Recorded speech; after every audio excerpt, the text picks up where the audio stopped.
ఇప్పుడు టైం 3 కావస్తుంది. కరెక్ట్గా 2:55 అవుతుంది. మేము ఇప్పుడు డికాషన్ టీ పెట్టాము. డికాషన్ టీ మాత్రమే ఎందుకు పెట్టామంటే పొలం పనికి వెళ్ళిన వాళ్ళకి డికాషన్ టీ అయితే చాలా ఇష్టం. ఇక్కడ చూడండి, మా మరదలు స్పూన్తో టీలో పంచదార సరిపోయిందో లేదో చూస్తుంది. పంచదార, అల్లం, టీ పొడి అన్నీ సరిపాలలో ఉన్నాయని చెప్పింది. మొత్తానికి టీ అయితే బాగా మరిగింది. దాన్ని ఇప్పుడు మేము జాగ్రత్తగా ప్లాస్కోలో వేడివేడిగా నింపుతున్నాము. టీని ప్లాస్కోలో ఫిల్ చేసేటప్పుడు ఆ ఆవిరి మొత్తం మన లెన్స్ని కప్పేసింది. ప్లాస్కో నిండుగా డికాషన్ టీ ఫిల్ చేసిన తర్వాత దాన్ని మేము పొలానికి పట్టుకెళ్ళడానికి రెడీగా చేసేసాము. అయితే వాతావరణం మాత్రం లైట్గా చినుకులు పడుతున్నాయి. అందుకే గొడుగు కూడా మాతో పాటు తీసుకెళ్తున్నాము. పొలంలో పనిచేస్తున్న వాళ్ళకి టీ పట్టుకెళ్ళడానికి నేను మా తమ్ముడు బయలుదేరామన్నమాట. చెప్పాలంటే మా తమ్ముడిని నేనే తోడురమ్మన్నాను. ఎందుకంటే నాకు ఒక్కదాన్ని వెళ్ళడానికి చాలా బోర్ కొడుతుంది, తోడురా అని చెప్పేసి అంటే తోడొచ్చాడు. వాడు నడుస్తుంటే వెనకాల నేను వీడియో తీస్తున్నాను. నేను మాత్రం బాగానే ఉన్నాను. వాడే పాపం గ్లాసులు, బిస్కెట్లు, అలాగే ప్లాస్కోలో టీ పట్టుకొని ముందు నడుస్తున్నాడు. ఇక్కడ నుంచి మనకు పొలాలు స్టార్ట్ అవుతాయి. ఇక్కడ నుంచి మనం చెప్పులతో అయితే వెళ్ళలేము కాబట్టి ఇక్కడ మేము చెప్పులు అయితే విడిచిపెట్టేసామన్నమాట.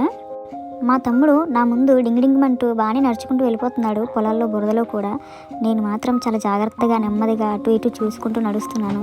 ఎందుకంటే ఏ మాత్రం కాలు జారినా, పట్టు తప్పినా చేతిలో ఫోన్ పట్టుకున్నాను కాబట్టి ఫోన్ సంగతి ఏమో కానీ నేను మాత్రం పొలంలో పడ్డానంటే ఇంకా అంతే. వాడు కొంత దూరం వెళ్ళిన తర్వాత మా అక్క వస్తుందా లేదా అని చెప్పి వెనక్కి తిరిగి, లేదంటే పొలంలో పడిపోయిందా అని వెనక్కి తిరిగి మరీ చూసి వస్తున్నాను అని కన్ఫర్మ్ చేసుకుని మళ్ళీ ముందుకు నడుస్తున్నాడు. వీళ్ళు టీ తాగడానికి చేతులు శుభ్రం చేసుకున్నారు. తర్వాత అందరికీ టీ అయితే పంచిపెట్టేశామన్నమాట. అప్పటి వరకు చిన్న చిన్న చినుకులు పడుతూ ఒక్కసారిగా కొంచెం పెద్ద చినుకులు పడడం అయితే ప్రారంభమైంది.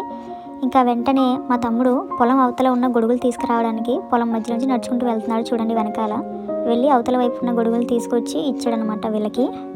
నిజానికి రైతు పని చాలా కష్టం, కానీ రైతు పనిలో ఉన్నంత ఆనందం ఇంకా ఏ పనిలో కూడా ఉండదు. కష్టాన్ని నమ్ముకుని ఇష్టంగా పనిచేస్తూ ఆనందంగా ఉండొచ్చు. ఎవరి కింద పని చేయక్కర్లేదు. యాక్చువల్గా అయితే ఈ వర్షం పడుతున్నప్పుడు వేడి వేడి గారెలు, టీ చాలా బాగుంటుంది. కానీ మాకు గారెలు దొరకలేదు, అందుకే గుడ్డే బిస్కెట్ తీసుకొచ్చాము. మళ్ళీ తిరిగి ఇంటికి వెళ్ళేటప్పుడు ఎక్కువ కష్టపడకుండా షార్ట్కట్లో తీసుకువెళ్తానని చెప్పి మా తమ్ముడు ఇటువైపు తీసుకువెళ్ళాడు. ఈ ప్లేస్లన్నీ చూశాక నాకు నా చిన్నతనం గుర్తొచ్చింది.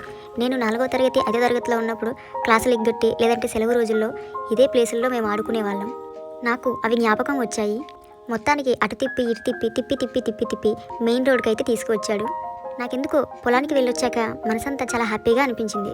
ప్లీజ్ ఫ్రెండ్స్, లైక్ చేయండి, షేర్ చేయండి, సబ్స్క్రైబ్ చేయండి.